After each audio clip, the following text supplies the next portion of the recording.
Hello everyone, welcome to my YouTube channel UPSC with Rashmi. UPPSC RO ARO के लिए Indian geography का हमारा आज 6 पार्ट है। 5 पार्ट हम ऑलरेडी कंप्लीट कर चुके हैं, आप उन्हें देख सकते हैं। शुरू करते हैं आज का वीडियो। हमारा फर्स्ट क्वेश्चन है, भारत में भू आकारों की रचना के संबंध में निम्नलिखित कथनों पर मनन कीजिए। नंबर 1 है, संरचनात्मक दृष्टि से मेघालय पठार दक्कन पठार का ही विस्तारित भाग है। नंबर 2 है, कश्मीर घाटी की रचना एक सम अभिनति में हुई। नंबर 3, गंगा मैदान की रचना एक अग्रगर्त में हुई। और नंबर 4, हिमालय की उत्पत्ति भारतीय प्लेट, यूरोपीय प्लेट और चीनी प्लेट के त्रिकोणीय अभिसरण के फलस्वरूप हुई है। इन कथनों में से कौन सा कथन है, कूट की सहायता से हमें बताना है इनमें कौन सा सही है। तो सबसे पहले बात करते हैं नंबर 1 पर। संरचनात्मक दृष्टि से मेघालय का पठार दक्कन पठार का ही विस्तारित भाग है। ये बिल्कुल सही कथन है। जो हमारा मेघालय का पठार है वो दक्कन पठार का ही भाग है। वो दक्कन पठार से एक गैप के द्वारा अलग हो गया है, जिसे कहते हैं मालदा गैप। नंबर 2 है, कश्मीर की घाटी मतलब कश्मीर घाटी की रचना एक सम अभिनति में हुई है। ये भी बिल्कुल सही ऑप्शन है। कश्मीर घाटी की रचना जो हुई है वो एक सम अभिनति में हुई है। मान लीजिए सम अभिनति क्या होती है, जैसे मान लीजिए वलन पढ़ते हैं तो वलन का जो ऊपर उठा भाग है तो होता है उसे कहते हैं सम अपनति, और नीचे जो धंसा हुआ भाग होता है इसे कहते हैं सम अभिनति। तो जो कश्मीर घाटी है उसकी रचना सम अभिनति में हुई है, इस ऐसे एरिया में हुई है। यह भी सही ऑप्शन है। नंबर 3 है, गंगा मैदान की रचना एक अग्रगर्त में हुई है। यह भी बिल्कुल सही है। जब हिमालय ऊपर उठा था और जो हमारा प्रायद्वीप पठार है उसका उत्तरी किनारा नीचे की तरफ धंस गया था, तो वहाँ एक गहरी खाई का निर्माण हो गया था, जिसे हिमालय से जो नदियाँ निकलती हैं उनके द्वारा और प्रायद्वीप पठार से निकलने वाली नदियों के द्वारा अवसादों से पाट दिया गया। तो वो उस मैदान की जो रचना हुई है वही है हमारा गंगा का मैदान। तो ये ऑप्शन नंबर 3 भी हमारा सही है कि गंगा मैदान की रचना भी एक अग्रगर्त में हुई है। ऑप्शन नंबर 4 है, हिमालय की उत्पत्ति भारतीय प्लेट, यूरोपीय प्लेट और चीनी प्लेट के त्रिकोणीय अभिसरण के फलस्वरूप हुई है। ये ऑप्शन हमारा गलत है, क्योंकि हिमालय की उत्पत्ति भारतीय प्लेट और यूरोपीय प्लेट के अभिसरण से हुई है, उसमें चीनी प्लेट का कोई योगदान नहीं है। तो ऑप्शन 4 नहीं हो सकता है, इसलिए हमारा सही ऑप्शन है ऑप्शन नंबर 1। 1, 2 और 3 ये हमारा सही आंसर है। नेक्स्ट क्वेश्चन, सूची 1 को सूची 2 से सुमेलित करना है। एक तरफ है ये दक्कन ट्रैप पश्चिमी घाट इस तरह से, और दूसरी तरफ है उनसे संबंधित वर्ष मतलब उनसे संबंधित जो काल है उनकी उत्पत्ति किस काल में हुई है वो हमें बताना है। सबसे पहला है दक्कन ट्रैप। दक्कन ट्रैप की उत्पत्ति हुई है क्रिटेशियस काल के अंत में, तो ए का है हमारा 3। फिर है पश्चिमी घाट। पश्चिमी घाट की उत्पत्ति हुई है सेनोजोइक काल में यानी उत्तर नूतन काल में, तो बी का है हमारा 1। फिर है अरावली। अरावली की उत्पत्ति हुई है प्री कैम्ब्रियन काल में, सी का है हमारा 2। और डी है नर्मदा ताप्ती जलोढ़ निक्षेप। नर्मदा ताप्ती जलोढ़ निक्षेप की उत्पत्ति हुई है अत्यंत नूतन काल में, डी का है हमारा 5। तो हमारा सही आंसर है 3, 1, 2, 5 यानी ऑप्शन नंबर बी हमारा सही आंसर है। दक्कन ट्रैप की उत्पत्ति क्रिटेशियस काल के अंत में, पश्चिमी घाट की उत्पत्ति उत्तर नूतन काल में यानी सेनोजोइक काल में, अरावली पर्वत की उत्पत्ति प्री कैम्ब्रियन काल में, और नर्मदा ताप्ती जलोढ़ निक्षेप की उत्पत्ति अत्यंत नूतन काल में। नेक्स्ट क्वेश्चन, निम्नलिखित में से कौन सा मरुस्थल है। ऑप्शन है ए सिंधु क्षेत्र, बी गंगा क्षेत्र, सी असम क्षेत्र और डी मध्य भारत क्षेत्र। इसका सही आंसर है ऑप्शन नंबर ए सिंधु क्षेत्र। जो मरुस्थल का विस्तार है वो भारत का मरुस्थल है थार मरुस्थल, जो कि भारत के राजस्थान राज्य है और पाकिस्तान में फैला हुआ है। लगभग 2 लाख वर्ग किलोमीटर क्षेत्र में फैला हुआ है। और उसका जो पश्चिमी भाग है, थार मरुस्थल का जो पश्चिमी क्षेत्र है वो सिंधु नदी के द्वारा उसके मतलब थार मरुस्थल के पश्चिम में सिंधु नदी बहती है, सिंधु नदी के द्वारा सिंचित क्षेत्र है।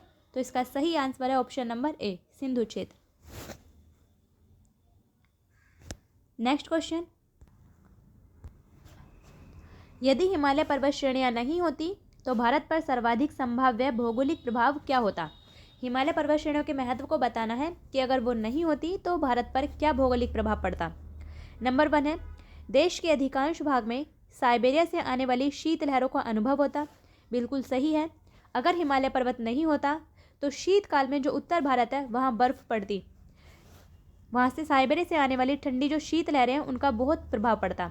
तो हिमालय पर्वत साइबेरिया से आने वाली ठंडी लहरों को रोकता है, इसलिए ये ऑप्शन बिल्कुल सही है। नंबर 2 है सिंधु गंगा मैदान इतनी सुविस्तृत जलोढ़ मृदा से वंचित होता। ये भी बिल्कुल सही है, क्योंकि जो गंगा नदी निकलती है ये निकलती है कहाँ से? हिमालय पर्वत से निकलती है, और इसकी जो सहायक नदियाँ हैं वो भी ज़्यादातर हिमालय पर्वत से ही निकलती हैं, और वे अपने साथ बहुत बड़ी मात्रा में अवसाद बहा कर लाती हैं, जिससे जो हमारा गंगा का मैदान है इतना जलोढ़ मृदा से बना हुआ है। तो ये ऑप्शन भी बिल्कुल सही है। नंबर 3 है मानसून का प्रतिरूप वर्तमान प्रतिरूप से भिन्न होता। ये भी बिल्कुल सही है, क्योंकि जो हिमालय पर्वत है वो मानसूनी पवनों को रोककर वर्षा करने में मतलब सहायता करता है, तो इसलिए ये ऑप्शन भी हमारा सही है। तो इसका सही आंसर है ऑप्शन नंबर डी। 1, 2 और 3 तीनों ही सही हैं। नेक्स्ट क्वेश्चन, हिमालय की रचना समानांतर वलय श्रेणियों से हुई है, जिसमें से प्राचीनतम श्रेणी है। हिमालय पर्वत को हम कई श्रेणी में बांटते हैं, उनमें से सबसे प्राचीन श्रेणी कौन सी है? ऑप्शन है ए शिवालिक श्रेणी, बी निम्न हिमालय, सी वृहत हिमालय श्रेणी और डी धौलाधर श्रेणी। इसका सही आंसर है ऑप्शन नंबर सी वृहत हिमालय श्रेणी। यह हिमालय की सबसे प्राचीन श्रेणी है, वृहत हिमालय श्रेणी। उसके बाद निर्माण होता है लघु हिमालय या जिसे हम कहते हैं मध्य हिमालय, और सबसे नवीन श्रेणी है शिवालिक श्रेणी। नेक्स्ट क्वेश्चन, कन्याकुमारी से सटी पहाड़ियां हैं। ऑप्शन है ए अन्नामलाई की पहाड़ियां, बी नीलगिरी की पहाड़ियां, सी कार्डेमम पहाड़ियां, डी शेवराय की पहाड़ियां और ई उपयुक्त में से कोई नहीं। तो इसका सही आंसर है ऑप्शन नंबर सी कार्डेमम पहाड़ियां। कन्याकुमारी से कार्डेमम पहाड़ियां लगी हुई हैं, और कार्डेमम पहाड़ियों को हम इलायची की पहाड़ियां भी कहते हैं। नेक्स्ट क्वेश्चन, 2 बार माउंट एवरेस्ट पर विजय प्राप्त करने वाली महिला पर्वतारोही हैं, कौन है? वो है ऑप्शन है ए बछेंद्री पाल, बी चंद्रप्रभा ऐतवाल, सी जया छेत्री और डी संतोष यादव। इसका सही आंसर है option number D Santosh Yadav. 2 बार माउंट एवरेस्ट पर विजय प्राप्त करने वाली महिला पर्वतारोही हैं, वो है संतोष यादव, और ये भारत की दूसरी महिला पर्वतारोही हैं जिन्होंने माउंट एवरेस्ट पर विजय प्राप्त की है। पहली है बछेंद्री पाल। नेक्स्ट क्वेश्चन, निम्नलिखित में से कौन सा युग्म सही सुमेलित नहीं है? यहाँ कुछ दर्रे दिए गए हैं और वो किस राज्य में स्थित हैं वो हमें बताना है। ऑप्शन है ए लिपुलेख दर्रा उत्तराखंड राज्य में है, बिल्कुल सही है। ऑप्शन बी है नाथुला दर्रा सिक्किम में है, लेकिन यहाँ अरुणाचल प्रदेश दिया हुआ है, तो ये गलत है और हमें गलत ही बताना है। तो इसका सही आंसर है option number B. Option C है रोहतांग दर्रा हिमाचल प्रदेश में है, बिल्कुल सही है। और ऑप्शन डी है पालघाट केरल में है, ये भी बिल्कुल सही है। नेक्स्ट क्वेश्चन, अरावली और विंध्य श्रृंखलाओं के मध्य कौन सा पठार स्थित है? ऑप्शन है ए मालवा का पठार, बी छोटा नागपुर पठार, सी दक्कन का पठार और डी प्रायद्वीप का पठार। इसका सही आंसर है ऑप्शन नंबर ए मालवा का पठार। अरावली और विंध्य पर्वत श्रृंखलाओं के बीच में मालवा का पठार स्थित है। नेक्स्ट क्वेश्चन, तमिलनाडु का समुद्र तट कहलाता है। ऑप्शन है ए सरकार तट, बी कोंकण तट, सी मालाबार तट और डी कोरोमंडल तट। इसका सही आंसर है ऑप्शन नंबर डी कोरोमंडल तट। जो तमिलनाडु का समुद्र तट है वो कोरोमंडल तट कहलाता है, जबकि केरल का जो समुद्र तट है उसे मालाबार तट कहा जाता है।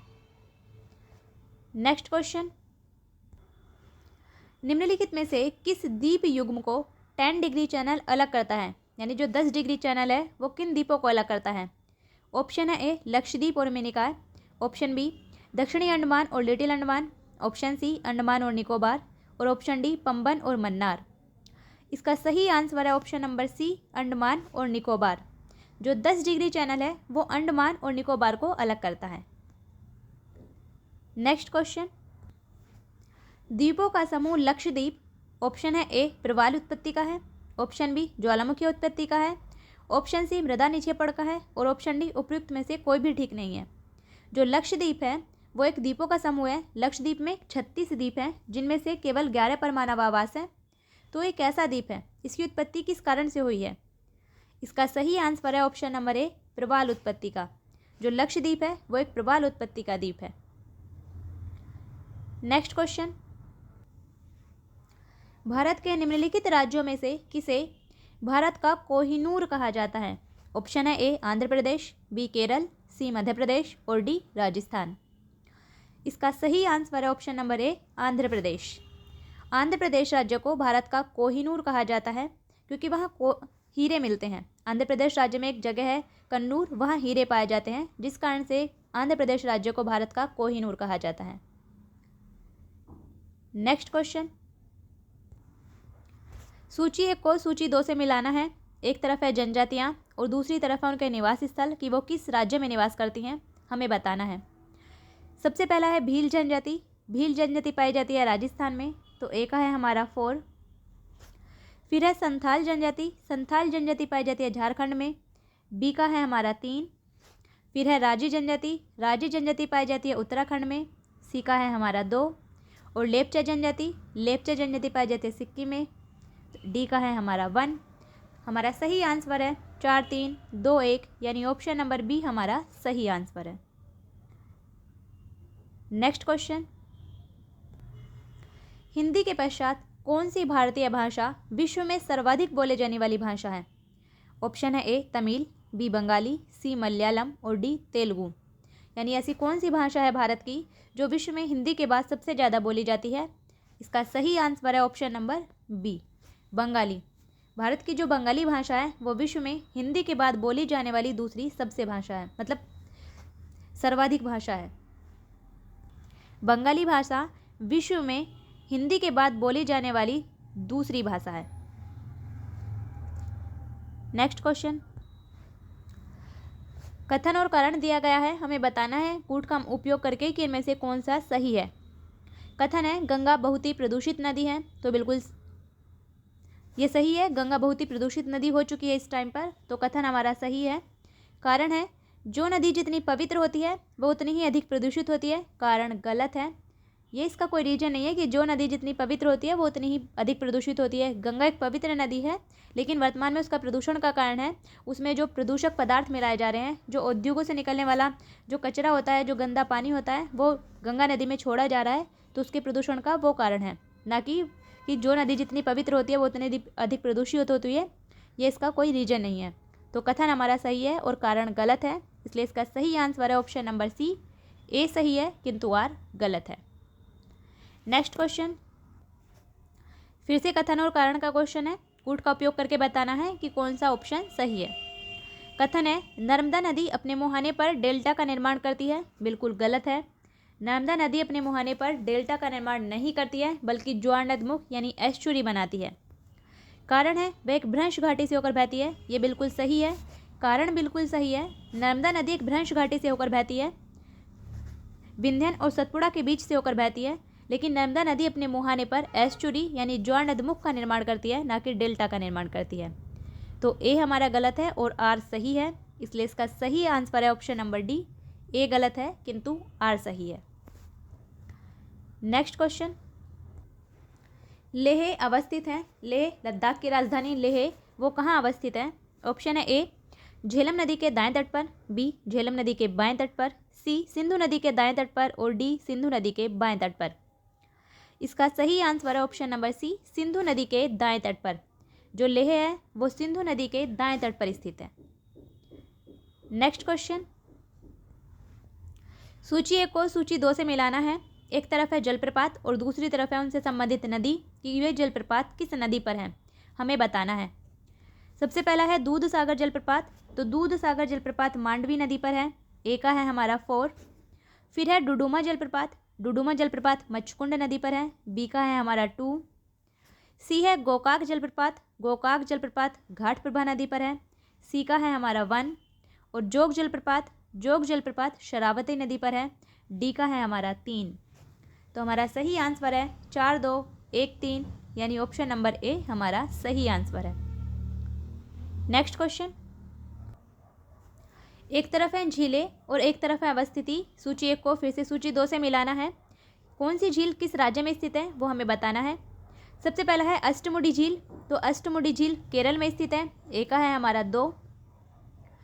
दूसरा है पुलिकट झील, पुलिकट झील तमिलनाडु में स्थित है, बी का है हमारा 3। फिर है रूपकुंड झील, रूपकुंड झील उत्तराखंड में स्थित है, सी का है हमारा 4।